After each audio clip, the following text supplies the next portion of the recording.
De la misma manera, también los diáconos deben ser dignos de una sola palabra, no dados al mucho vino, ni amantes de ganancias deshonestas, sino guardando el misterio de la fe con limpia conciencia. Que también estos sean sometidos a prueba primero, y si son irreprensibles, que entonces sirvan como diáconos. De igual manera, las mujeres deben ser dignas, no calumniadoras, sino sobrias, fieles en todo. Que los diáconos sean maridos de una sola mujer y que gobiernen bien sus hijos y sus propias casas, pues los que han servido bien como diáconos obtienen para sí una posición honrosa y gran confianza en la fe que es en Cristo Jesús. Yo quiero que por un momento viajemos en nuestras mentes a 1940, esa década de la Segunda Guerra Mundial. La mayoría de nosotros no habíamos nacido. Pero el mundo miraba una gran amenaza que era la Alemania nazi. En 1940, Alemania, con sus tropas nazis, llegó a los Países Bajos y esto generó persecución política en esa nación y mucha gente resultó en gran necesidad. ¿Quién se encargó de suplir las necesidades de los perseguidos políticos? ¿Quién se encargó de proveer alimentos para los que no tenían? ¿Quiénes dieron refugio a los que estaban en la calle? La respuesta es la siguiente, mis hermanos. Los diáconos de las iglesias reformadas de Holanda. Ellos fueron los que se activaron y suplieron para las necesidades de los que estaban en la calle, los que no tenían alimento o no tenían refugio. Los diáconos de las iglesias reformadas comenzaron a proveer para esas necesidades. Entonces, los nazis se dieron cuenta de que los diáconos de las iglesias reformadas estaban sirviendo a los que estaban en la calle o a los perseguidos políticos. ¿Y qué hicieron los nazis? Decretaron que el cargo de diácono debía ser eliminado de las iglesias reformadas. Mandaron órdenes a las iglesias diciéndole: ustedes deben de quitar a los diáconos de las iglesias, deben dejar de existir los diáconos. No más diáconos. El 17 de julio de 1941, la Iglesia Reformada de Holanda respondió así, con una carta a los nazis. Bueno, parte de la carta decía lo siguiente: quien toca el diaconado interfiere con lo que Cristo ha ordenado como tarea de la iglesia. Quien pone las manos sobre la diaconía, pone las manos sobre la adoración. En otras palabras, ni se les ocurra que vamos a quitar los diáconos. Es parte de la adoración a Dios de la iglesia. Y más o menos en esa línea, el apóstol Pablo está escribiendo a la iglesia de Éfeso, a Timoteo, que estaba en la iglesia de Éfeso, y le está diciendo en esta carta de Primera de Timoteo cómo Timoteo y los hermanos de la iglesia debían conducirse en la casa de Dios. Primera de Timoteo 3, 14 y 15 dice: te escribo estas cosas, Pablo le dice a Timoteo, esperando ir pronto a verte, pero en caso de que me tarde, te escribo para que sepas cómo debe conducirse uno en la casa de Dios, que es la iglesia del Dios vivo, columna y sostén de la verdad. Timoteo, yo quiero que tú sepas y que los hermanos en Éfeso sepan cómo deben vivir en la iglesia. Y por eso escribe esta carta. Y una de las tareas más importantes que tenía Timoteo era establecer pastores y establecer diáconos. ¿Por qué, mis amados hermanos? Porque los pastores representan a Dios en el cuidado de las ovejas y los diáconos representan a Dios en el servicio a las ovejas. Dios cuida de su pueblo y los pastores lo representan bien al cuidar bien del pueblo de Dios. Dios sirve a su pueblo y los diáconos lo representan bien al servir al pueblo de Dios. Entonces, si una iglesia quiere ser fiel a Cristo, debe tener pastores y diáconos. Pero para tener pastores y diáconos debemos saber qué características se requieren en estas personas, ¿cierto? Y el domingo pasado vimos las características, los requisitos de los pastores, y hoy veremos los requisitos o las características que deben tener los diáconos en la iglesia. Este sermón se titula ¿Quién puede ser diácono? Pero antes de ir a las características, vamos a hablar de la palabra diácono. ¿Qué quiere decir esa palabra? En la mente de todos nosotros tenemos cierto concepto de diácono. Pero en la Biblia, esta palabra significa siervo o alguien que sirve. La palabra diácono significa siervo o alguien que sirve. Esta palabra describe algo muy práctico, muy activo. Esta persona cubre las necesidades de otra persona. En el tiempo de Jesús, esta palabra se utilizaba para personas que servían mesas, como meseros. Ellos eran los diáconos del primer siglo. Servían comida en la mesa o proveían comida a otros. Y en la Biblia esta palabra tiene dos usos, mis hermanos. Por un lado, tiene un uso general. La Biblia se refiere a muchas personas que hacen diaconía o que hacen servicio.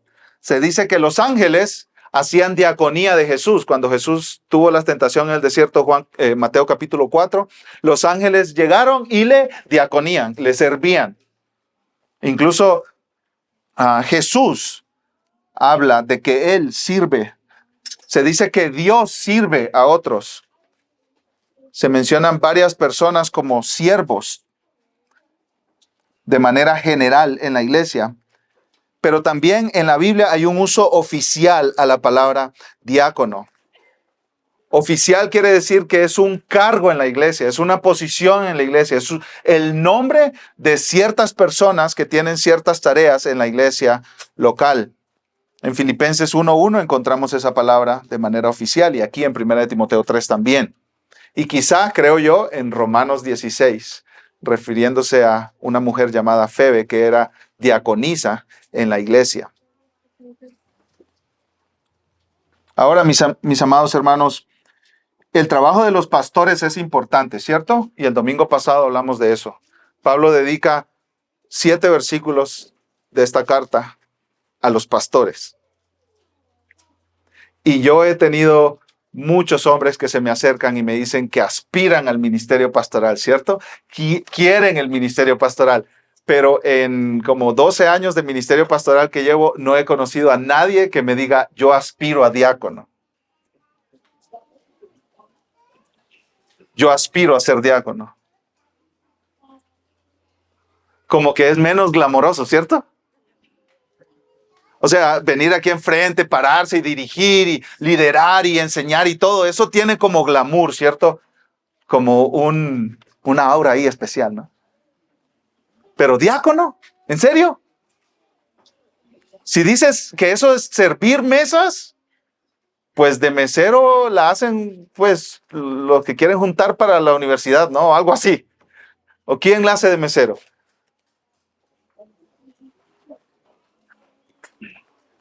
Eso como que no tiene mucho appeal, como que no llama la atención, ¿cierto? Ser diácono, de verdad, servir. ¿Servir a otros?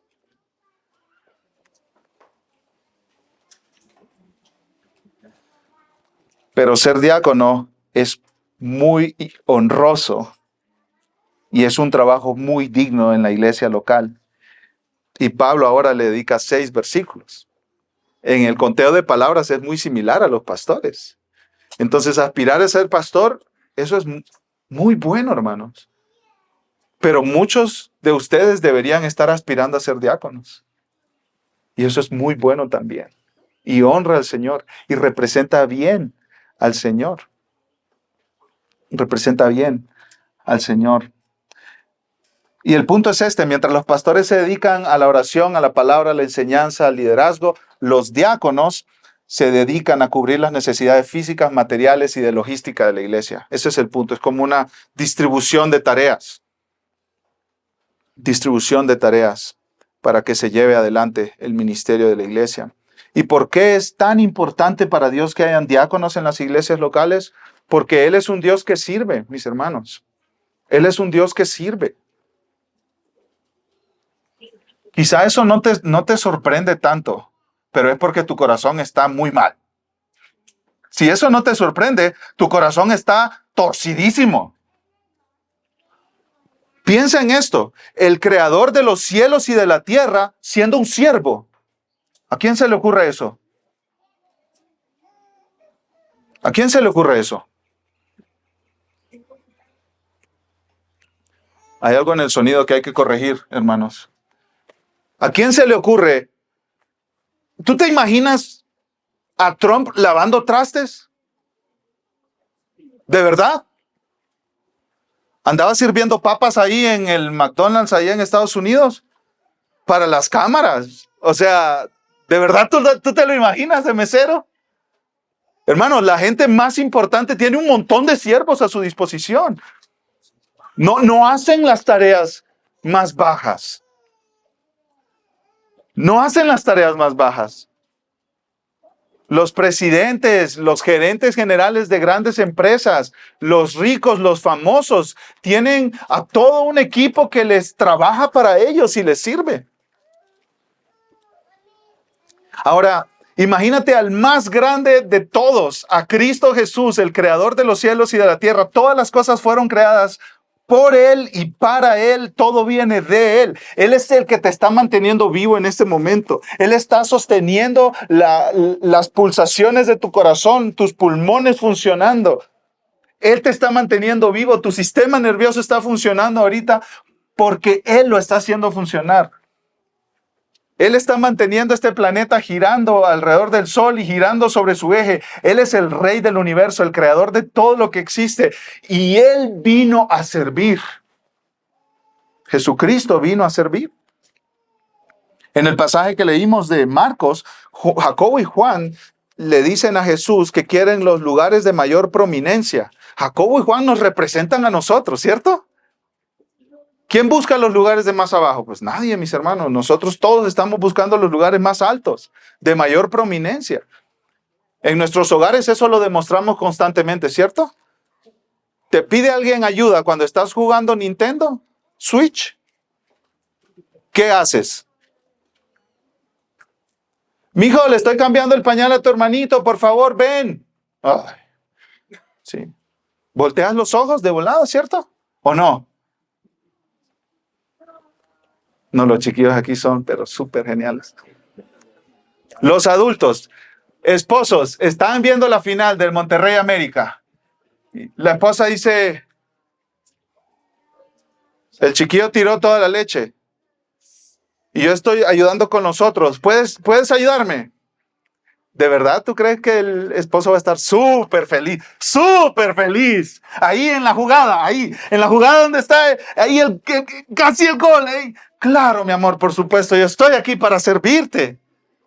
¿De verdad hacemos eso? No, mis hermanos. Cuando estamos manejando en la calle, nosotros estamos pensando en servir a todos. Pase, por favor, joven. Señor del camión, conductor, por favor, adelante. ¿Así actuamos, mis hermanos? No. Queremos ir primero, estar primero, ser los primeros en la fila. Cuando llegamos a un puesto de gobierno, ya sea con la comisión, con el CIAPA y todo, y vemos la fila. Estos del gobierno tan inútiles que son, no pueden agilizar esto. Porque queremos estar allá, primero en la fila, ¿cierto? Queremos los primeros lugares, queremos que todos nos sirvan, queremos que todos vivan para nuestro reino. Pero el Rey del universo vino a servirte a ti.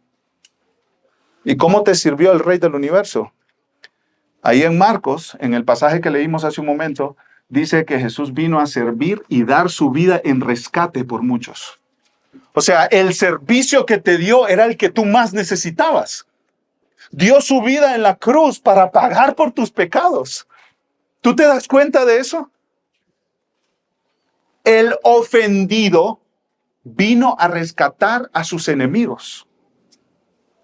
Tú le habías ofendido, quebraste sus leyes, ignoraste sus leyes, despreciaste sus mandamientos. Como pudiéramos decir, como que le escupiste en la cara, lo rechazaste, te endureciste contra él, era su enemigo. Merecías ir al infierno por la eternidad.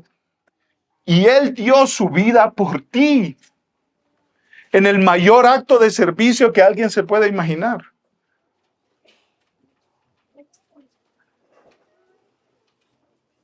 400 años antes de Cristo, Platón escribió esta pregunta. ¿Cómo puede ser feliz un hombre que es siervo de alguien?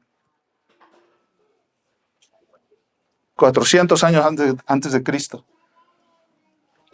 ¿Quién puede ser feliz sirviendo? Y Cristo, el más feliz de todos, vino y felizmente, gozosamente, te sirvió. Viviendo la vida perfecta que tú no podías vivir y muriendo en la cruz pagando el castigo que tú merecías. De manera que ahora hay un camino abierto para que tú puedas tener comunión con el Dios a quien ofendiste a través de Cristo. ¿Qué demanda Dios de ti? Que te arrepientas de tu pecado y que creas en Jesús como tu Salvador. Eso es lo que Dios demanda de ti. Dime, ¿cómo vas a rechazar al Dios del universo que vino a servirte? ¿Cómo lo vas a rechazar? ¿Por qué lo rechazarías? ¿Por qué lo rechazarías? Él vino a cubrir con su servicio tu mayor necesidad. Por favor, no te vayas de aquí sin haberte arrepentido de tus pecados y creído en Jesús si no lo has hecho. Mira cómo Él vino a servirte. Ese es el mensaje del Evangelio. El Dios ofendido vino a la tierra para servir a sus enemigos que lo habían rechazado, que lo habían desobedecido y despreciado. Él vivió la vida perfecta que nosotros, sus enemigos, no podíamos vivir. Murió en la cruz pagando el precio de nuestros pecados. El castigo que debía caer sobre nosotros cayó sobre Jesús en la cruz. Pero al tercer día resucitó de los muertos, venciendo al pecado, a Satanás y la muerte. Y todos los que se arrepienten de su pecado y creen en Él, tienen vida eterna.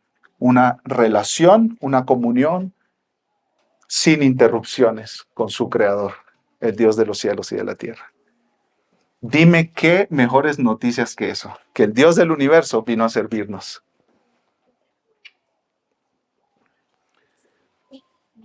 Este es el Jesús que nosotros predicamos en esta iglesia. Te lo presento, ahí está. El Salvador siervo, siendo Señor de todo. Si tú no has creído en Él, arrepiéntete hoy y cree en Él. Él te perdona de todo tu egoísmo y de todo tu deseo de ser el primero en todo. Y Él te perdona de tu deseo de ser constantemente servido y que todos los demás vivan para tu propio reino. Jesucristo murió en la cruz para perdonarte todos esos pecados. Ahora, mis amados hermanos, Jesucristo como siervo sirve a su iglesia y una manera en que sirve a su iglesia es a través de los diáconos. Y aquí encontramos los requisitos para los diáconos. Ahora pensemos, mis hermanos, el enfoque de estos requisitos no está en sus capacidades, talentos, recursos, posición social, relaciones, conexiones, contactos o reconocimiento dentro de la iglesia. El punto principal de todos estos requisitos de los diáconos es el carácter de la persona. Escucha lo que dice Philip Ryken. A Dios le interesa más quiénes son los diáconos que lo que hacen. Aquí aplica muy bien lo que dice el pastor Miguel Núñez, ¿cierto? Ser antes de hacer. Ser antes de hacer. Los diáconos son un tipo de persona antes de hacer un tipo de trabajo. Eso es lo que Pablo nos está diciendo aquí. Muchas iglesias quieren diáconos, pero los escogen porque son amigos de todos, digamos. O porque son hombres muy exitosos en los negocios y saben de finanzas. Entonces dice, pues pongámoslo como diáconos porque ellos van a ayudar aquí en la iglesia. Muchas iglesias escogen diáconos por su poder adquisitivo, por sus logros, lo cual no es malo, mis hermanos. No es malo que alguien tenga capacidad para los negocios, ni poder adquisitivo, ni sepa manejar las finanzas. Eso no es malo para nada. Eso es bueno y puede ser muy útil en el reino de Cristo. Pero si esa persona tiene todo ese conocimiento y no tiene el carácter que se requiere, la madurez que se requiere, no puede ser diácono. No puede ser diácono.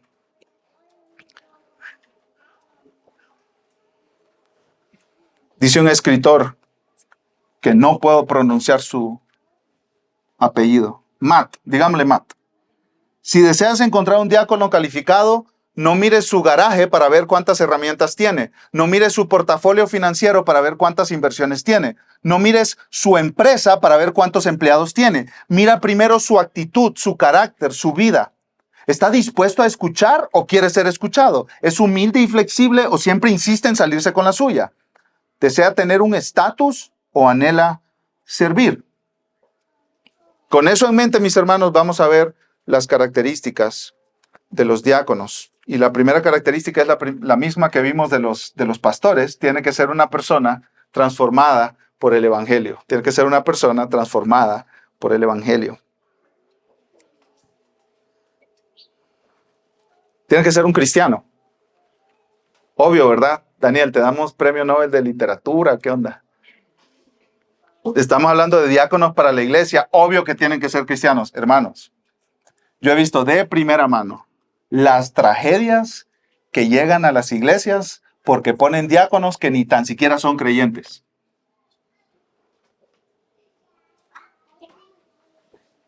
La entrada de los no creyentes a las iglesias es el comienzo de la muerte de las iglesias.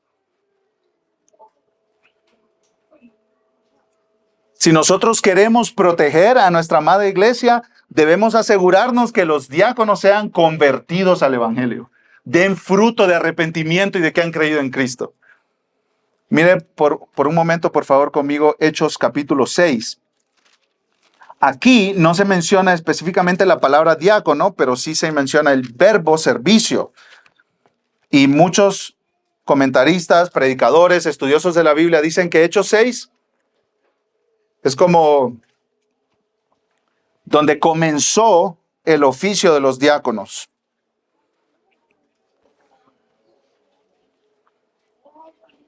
Satanás había tratado de destruir la iglesia ya a través de persecución de afuera. Satanás había tratado de destruir la iglesia persiguiendo a los cristianos, matando cristianos. Hechos capítulo 4 habla de eso. No pudo. Más bien los cristianos fueron animados más para compartir el evangelio. Ok, Satanás dijo, segundo intento entonces, voy a destruirlos con pecado dentro de la iglesia. Y ahí está Hechos capítulo 5, Ananías y Zafira. Mintieron respecto a dinero. ¿Y qué pasó?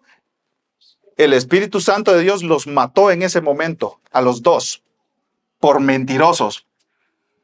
Muerto el esposo, muerto la esposa. Satanás no logró triunfar. Bueno, tercer intento entonces. Satanás intentó destruir la iglesia a través de dos cosas. Primero, distraer a los líderes de la iglesia y segundo, traer desunión o división en la iglesia. Entonces, este tercer intento de Satanás de destruir la iglesia es a través de distracción y división. Satanás está peleando con todas sus fuerzas contra la iglesia y quiere destruirla. Mira lo que pasa, Hechos capítulo 6. Versículo 1, por aquellos días al multiplicarse el número de los discípulos, surgió una queja de parte de los judíos helenistas en contra de los judíos nativos porque sus viudas eran desatendidas en la distribución diaria de los alimentos. Hay muchísimas cosas que podemos decir al respecto, pero simplemente decimos que habían unas viudas que no estaban recibiendo ayuda de la iglesia. Versículo 2. Entonces los 12 apóstoles, convocaron a la congregación de los discípulos y dijeron, no es conveniente que nosotros descuidemos la palabra de Dios para servir mesas. Por tanto, hermanos, escojan de entre ustedes 7 hombres de buena reputación. ¿Y qué dice a continuación, mis hermanos? Llenos del Espíritu Santo y de sabiduría, a quienes podamos encargar esta tarea y nosotros nos entregaremos a la oración y al ministerio de la palabra. Había enojo en la iglesia. Había enojo porque unas viudas no estaban siendo bien atendidas. Y los apóstoles dijeron, ¿cómo resolvemos esto? Nosotros no podemos descuidar nuestro trabajo principal, que es orar y estar en la palabra enseñando. Entonces resolvieron esto poniendo a 7 hombres, pero fíjense que la característica de estos hombres era que estaban llenos del Espíritu Santo. Y solamente un cristiano verdadero puede estar lleno del Espíritu Santo. Y bueno, se escogieron a varios hombres. ¿Y cuál fue el resultado? Versículo 7, Satanás no triunfó sobre la iglesia. Versículo 7. Y la palabra de Dios crecía y el número de los discípulos se multiplicaba en gran manera en Jerusalén y muchos de los sacerdotes obedecían a la fe. La palabra de Dios seguía creciendo, el evangelio seguía corriendo por todos lados, porque estos hombres habían resuelto este problema de las viudas. Entonces, estos diáconos que Pablo nos habla aquí en 1 Timoteo 3 tienen que ser personas transformadas por el evangelio. Pero el segundo punto que podemos ver, mis hermanos, es que deben ser personas calificadas bíblicamente en su vida y carácter. No solo transformadas por el poder del evangelio, sino calificadas bíblicamente en su vida y carácter. Dice Pablo, regresando a 1 Timoteo 3:8, de la misma manera, así como con los pastores, hay requisitos que los diáconos deben cumplir.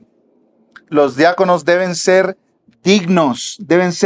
La palabra digno ahí significa respetable, hermanos. Es alguien que es digno de ser admirado. La gente lo admira en la iglesia. La gente lo mira como un ejemplo. Esta persona no trata asuntos importantes con ligereza. No toma las cosas, pues como las cosas importantes no las toma como una broma o como algo ligero. Le da importancia a lo que de verdad importa. Pero además, no solo deben ser dignos, sino también de una sola palabra. Literalmente, ahí Pablo dice que tienen que ser personas que no tengan dos lenguas. Uy, ¿cómo así? Como serpientes o algo así. Bueno, más o menos. Sí. O sea, que no le digan una cosa a unos y otra cosa a otros. Eso es lo que Pablo está diciendo.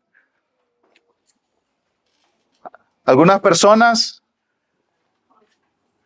dicen una cosa platicando con alguien y la misma historia la dicen diferente con otro. Tienen dos caras. En otras palabras, no son sinceros. No se puede confiar en lo que dicen, no tiene credibilidad.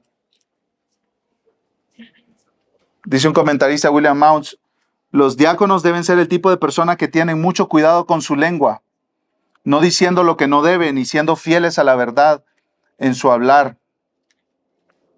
Son personas que dicen la verdad en amor, no son astutos con sus palabras. La información es poder, dicen, ¿cierto? Y los diáconos tienen cierta información. Y pueden usar la información que tienen para manipular en situaciones para beneficio personal. Y esa es una característica horrible, mis hermanos, que ningún cristiano deberíamos tener. John MacArthur dice, el hablar de un diácono no debe ser hipócrita, sino que debe caracterizarse por la integridad, la constancia y la sinceridad. Una persona que cuenta historias diferentes a diferentes personas pronto perderá la confianza de ellas y manifestará motivaciones engañosas y de manipulación.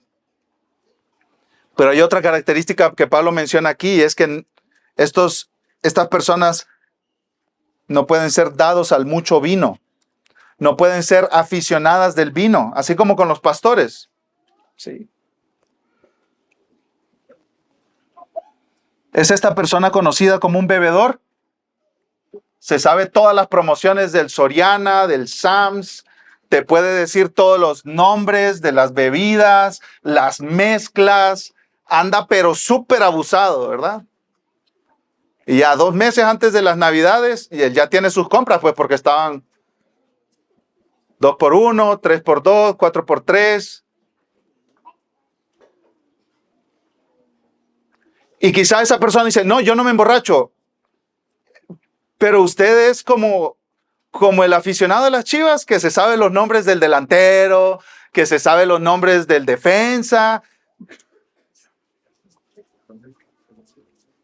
de lo que pasó con el técnico. Eso es un aficionado de las Chivas, ¿cierto? Entonces usted se sabe muchas cosas del alcohol. y a usted le brillan los ojos cuando se habla del alcohol, entonces usted no puede ser diácono. Usted no puede ser diácono porque aunque aquí no se prohíbe tomar alcohol, sí se prohíbe ser dominado por el alcohol. Que el alcohol tenga entrada a ti y tú no tengas dominio propio para eso. Pero además, dice Pablo que estos diáconos no pueden ser amantes de ganancias deshonestas, no pueden amar el dinero porque amar el dinero trae destrucción y ruina, y eso lo veremos más adelante en 1 de Timoteo. Los diáconos a veces van a manejar fondos para ayudar a otras personas y ellos no pueden hacer como Judas, ¿cierto? ¿Recuerdan? Judas era el tesorero de los apóstoles. Él traía la bolsa de dinero de los 12 que seguían a Jesús y él agarraba de la bolsa. Y muchas veces los diáconos van a manejar el dinero de la iglesia y no pueden agarrar de la bolsa. Dice un comentarista, Robert Yarbrough, el servicio diaconal llama a un espíritu generoso, no a un enfoque avaro, egoísta y mercenario de la vida.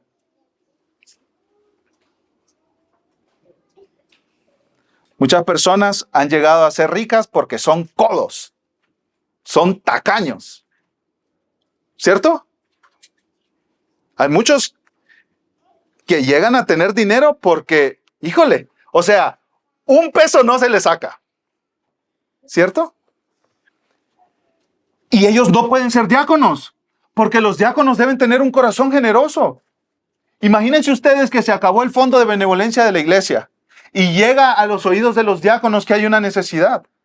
Los diáconos deben ser capaces de tener dentro de su propio presupuesto familiar la posibilidad para de sus propios bolsillos dar. Porque ellos se van a dar cuenta de necesidades de los hermanos de la iglesia. No puede ser un tacaño un diácono. Tiene que ser generoso. Pero no solo eso, mis hermanos, sino que también los diáconos deben, dice Pablo, versículo 9, guardar el misterio de la fe con limpia conciencia. El misterio de la fe significa el mensaje del evangelio. El diácono, no porque sirva, no es necesario que conozca doctrina. No, claro que sí.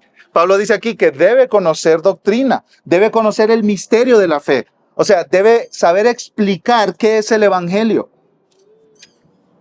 Debe tener claro qué son las creencias de la iglesia. Debe conocer la doctrina que se predica y se enseña en la iglesia. El diácono va a tener conexiones con muchas personas en la iglesia que tienen necesidad. Y quizá alguien llegue y le diga, ¿qué cree tu iglesia acerca, digamos, de un tema como la Trinidad? Un solo Dios, 3 personas. Y el diácono no puede decir, pues no sé, yo soy diácono, usted pregúntele eso a los pastores. No puede decir eso. Él tiene que ser capaz de sentarse con alguien y de alguna manera clara explicar, aunque sea con palabras sencillas, el misterio de la fe. O sea, lo que creemos en la iglesia. Los diáconos tienen influencia, no son líderes en la iglesia, pero tienen influencia en la iglesia. No están obligados a enseñar, pero no significa que pueden ser simplemente ignorantes de la verdad de Dios. Pero ellos conocen la doctrina, el misterio de la fe, dice Pablo, con limpia conciencia. O sea, no tienen conciencias que los estén acusando por no vivir de acuerdo a esa doctrina. Ellos dicen, yo creo esta doctrina, pero al mismo tiempo vivo de acuerdo a esta doctrina.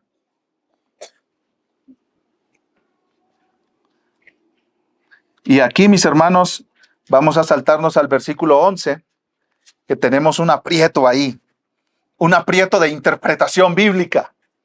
Dice el versículo 11, de igual manera, las mujeres deben ser dignas, no calumniadoras, sino sobrias, fieles en todo. ¿A qué mujeres se refiere esto? ¿Sí? Hay 3 posibles interpretaciones. Puede referirse a las esposas de los diáconos, puede referirse a asistentes a los diáconos, o puede referirse a mujeres diáconos. O sea, mujeres que son diáconos, o como les llamamos en algunas iglesias, diaconisas. Yo creo que las evidencias, mis hermanos, son que se refiere a diaconisas, a mujeres que son diáconos, por varias razones. Primera, porque en ningún lugar se prohíbe que las mujeres sean diáconos. Sí se prohíbe que las mujeres sean pastoras. Eso sí queda totalmente fuera de toda posibilidad para la iglesia que quiere ser fiel a Dios. Pero en ningún lugar se prohíbe explícitamente que las mujeres sean diaconisas. Segunda razón por la que creo que se refiere a mujeres diaconisas, porque Pablo no menciona requisitos para las esposas de los pastores. Sería raro, ¿cierto? Mencionar requisitos para las esposas de los diáconos, pero no mencionar requisitos para las esposas de los pastores. Sería extraño, ¿no? Y en tercer lugar, porque en Romanos 16 se usa la palabra diaconisa y todos los estudiosos del griego del Nuevo Testamento dicen que esa palabra es oficial, uso oficial, porque se usa en combinación con una iglesia local, como lo hace Pablo en Filipenses 1 y aquí en 1 Timoteo 3. Juan Calvino motivaba que hubieran diaconisas en la iglesia en Ginebra. Bebe Warfield también. Y hay otros cristianos a lo largo de la historia que han animado a que hayan diaconisas. Me encantó este dato de la historia, mis hermanos. Escuchen, en Egipto, en el siglo II después de Cristo, las diaconisas amamantaban a los niños que habían dejado las personas en la plaza pública durante la noche. Otras mujeres diaconisas recogían de las calles a bebés abandonados. Los llevaban, amamantaban, bañaban y criaban. Ejercían de guardianas, visitaban a los enfermos, ayudaban cuando se bautizaban las mujeres y cuidaban a los huérfanos. Juan Crisóstomo, un padre de la iglesia en el siglo IV, describió el orden de las diaconisas como necesario, útil y honorable en la iglesia. Y escucha lo que dice Bebe Warfield. Una iglesia viva no puede prescindir de las diaconisas como sus instrumentos para hacer el bien. Las diaconisas no pueden prescindir de la iglesia como la organización designada para hacer el bien en el mundo. Y pudiéramos hablar de muchísimas cosas más que hacían las mujeres a lo largo de la historia como diaconisas en muchas iglesias. ¿Y cuáles son los requisitos específicamente para estas mujeres? Versículo 11. Deben ser dignas. La misma palabra que vimos anteriormente de los diáconos, que deben ser dignos. Son personas dignas de respeto. Se han ganado el respeto de la congregación. ¿Sí? Porque si se les encomienda algo, lo tratan con seriedad. Son responsables, no tratan las cosas con ligereza. Pero además, estas mujeres no pueden ser, y la palabra ahí es una palabra extraña, calumniadoras. Calumniadoras. ¿Saben la palabra griego cuál es? Usted la va a identificar de inmediato. Diabolos. ¿A qué le suena eso? No puede ser esta mujer diabolos. Amante de los chismes maliciosos. Se refiere a personas que tienen, escuchen esto, especial alegría en hablar mal de otras o esparcir información, verdadera o falsa, que conoce. No hay lugar en la iglesia para mujeres que se alegren en esparcir información maliciosamente sobre hermanos y hermanas de la congregación. Porque en lugar de traer armonía y paz en la iglesia, va a traer división y tensión. ¿Recuerdan los hombres de Hechos capítulo 6? Resolvieron un problema, pero las mujeres calumniadoras hacen problemas más bien. Estas mujeres, en lugar de calumniadoras, deben ser sobrias. Sobrias. Esta mujer no es dada a los excesos en su vida. No se deja controlar por nada. No se deja controlar por cosas que le disminuyan su pensamiento claro y su sano juicio. Estas mujeres, dice Pablo, son fieles en todo, o sea, son confiables. Se les da una responsabilidad y la llevan a cabo y la hacen. Y después en el versículo 12, Pablo viene a hablar de los hombres diáconos. Versículo 12, que los diáconos, los hombres, sean maridos de una sola mujer. Hombres puros sexualmente. Hombres que guardan sus cuerpos en pureza. Y que gobiernen bien sus hijos y sus propias casas. Otra vez, como los pastores, antes de servir en la iglesia, estos son hombres que sirven en sus casas, que guían a su esposa y a sus hijos. La habilidad para ser un diácono, para servir en la iglesia, es demostrada primero, ¿dónde, mis hermanos? En el hogar, en la casa. Si en la casa son un desastre, ¿qué te hace pensar que en la iglesia van a hacer un buen trabajo y van a ser fieles a Dios?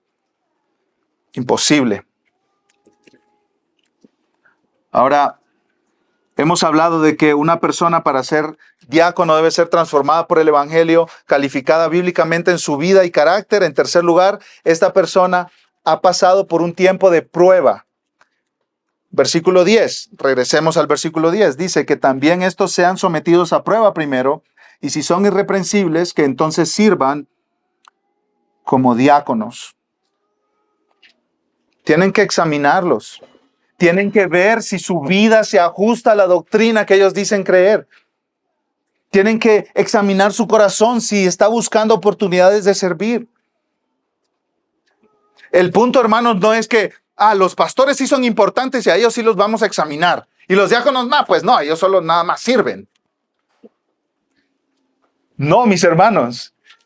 Ambos grupos, pastores y diáconos, tienen que ser probados y examinados por la iglesia. Igual como les animaba el domingo pasado a los miembros de la iglesia y a aquellos que se van a ser miembros en un futuro, ustedes tienen que hacer todo tipo de preguntas a los que aspiran a ser pastores y a los que queremos nombrar como diáconos también. ¿Cómo está tu matrimonio? ¿Cómo están tus finanzas? ¿Estás viviendo una vida de apuestas secretas en caliente.mx? Esas son preguntas que nos tenemos que hacer, mis hermanos. Daniel, todos aquí somos buena onda, hermanos. A ver. Hay gente aquí que si le sacan sus secretos a la luz, usted se desmaya de lo desastroso que son la vida de las personas. Y entonces muchas iglesias se dejan llevar por lo bonito que habla, es pastor. O por lo cordial y amoroso y bondadoso que es, entonces va para diácono. Hermanos, tenemos que indagar en la vida de las personas. Mi esposa y yo, invitado a familias a casa para que nos hagan preguntas a nosotros de nuestra vida. Mi esposa les ha dicho a las personas que hemos invitado a casa que están camino a hacerse miembros de la iglesia, si Dios lo permite y si así lo deciden. ¿Qué preguntas tienen para mí como esposa de Daniel? Les hemos dicho, hermanos, ahí están nuestros hijos. Pregunten cómo somos nosotros como papás de estos niños. Y no queremos mi esposa y yo tener cosas escondidas, mis hermanos, ni de ustedes ni de nadie. Como decía Pablo a los Corintios, somos libros abiertos. Usted puede llegar y hacernos cualquier tipo de pregunta a nosotros. No tenemos cosas que esconder. Y así con los futuros pastores de esta iglesia y así con los futuros diáconos también. Dice Pablo en 1 Timoteo 3:6 y 1 Timoteo 5:24 que los pecados de algunos hombres no son evidentes de inmediato. Entonces, hay un tiempo prudente para ir evaluando a las personas si tienen esos requisitos que demanda la palabra de Dios. Y termina el apóstol Pablo ese versículo diciendo que también estos sean sometidos a prueba primero, y si son irreprensibles, si no tienen cola que les pisen, si no tienen algo que los acuse, entonces sirvan como diáconos. La palabra irreprensible ahí es exactamente eso. Si tú pones su nombre en las redes sociales, si tú pones su nombre en su barrio, en su comunidad, en su coto, nadie va a aparecer a hacer una acusación contra él que lo descalifique. Igual que los pastores, mis hermanos. Exactamente. Si hacemos un día, digamos, una presentación de los nuevos diáconos y hacemos pasar a los hermanos aquí y vamos a orar por ellos, y vinieron vecinos de ellos por pura casualidad, no, los vecinos no se pueden preguntar, ¿y ese qué hace ahí? No pueden decir eso los vecinos. Ese es el que me vino a ponchar la llanta del carro el otro día. ¿Por qué? ¿Por qué está ahí enfrente? Si es un peleonero, yo lo escucho del otro, yo vivo del otro lado, en el Coto, yo vivo exactamente del otro lado, todos sus pleitos se los escucho. Cómo se insultan, cómo se gritan, cómo se ofenden.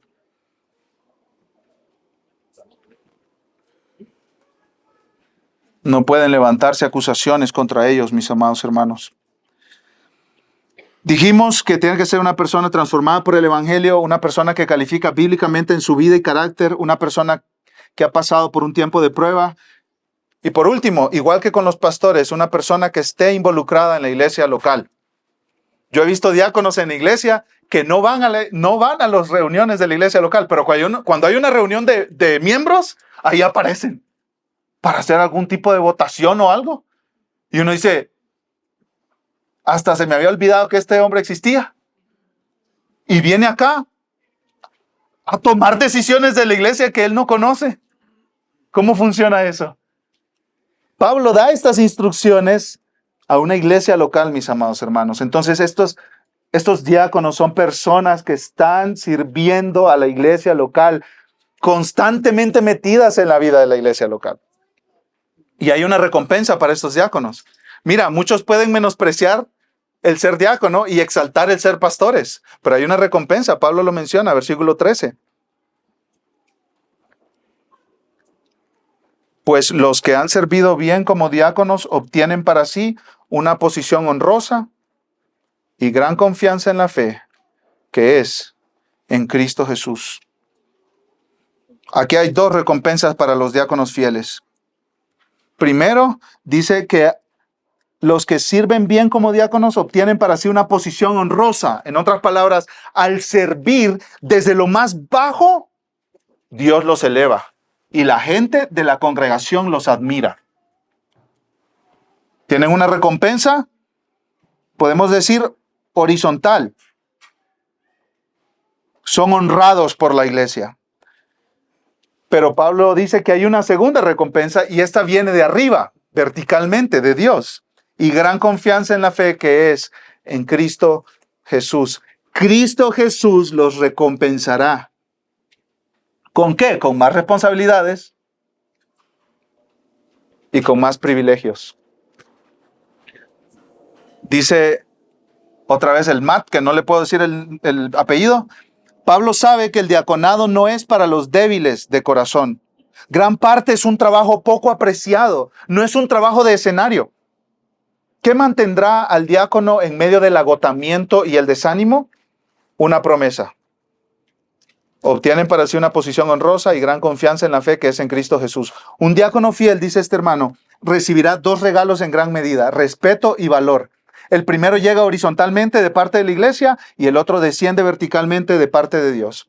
Aunque el llamado al servicio diaconal no es glamoroso, la recompensa es gloriosa. Como les dije al principio, mis hermanos, yo nunca he escuchado creyentes que me dicen, Daniel, yo aspiro al diaconado. Pero Dios quiera que se levanten de aquí hombres y mujeres que digan, yo aspiro a ser siervo, un diácono. Recordemos lo que dijeron los hermanos de la Iglesia Reformada de Holanda cuando los nazis los amenazaron y les obligaron a que eliminaran los diáconos de las iglesias. Quien toca el diaconado interfiere con lo que Cristo ha ordenado como tarea de la iglesia. Quien pone las manos sobre el diaconado, pone las manos sobre la adoración. Es una manera en la que la iglesia representa bien a Dios cuando servimos a otros. Vamos a orar, mis amados hermanos. Amado Padre, gracias de nuevo porque Cristo vino a servirnos, a dar su vida por nosotros. Vino a servirnos en lo que más necesitábamos, aunque nosotros ni nos dábamos cuenta que eso era lo que más necesitábamos, Dios. Pero gracias porque Él, que conoce todas las cosas, conocía nuestra mayor necesidad. Y ahora Él, al salvarnos, también nos ha llamado a servirnos unos a otros. Padre, que esta comunidad, que esta iglesia local, sea una iglesia caracterizada por el servicio mutuo. Levanta personas aquí que estén dedicadas al diaconado, Señor, a ser diáconos, a ser servidores oficialmente nombrados de la iglesia, incluso de los que no te conocen. Todo para que esta iglesia te represente bien ante el mundo, Señor. Porque tú eres un Dios que sirve y quieres que tu pueblo nos sirvamos unos a otros. En el nombre de Jesús. Amén.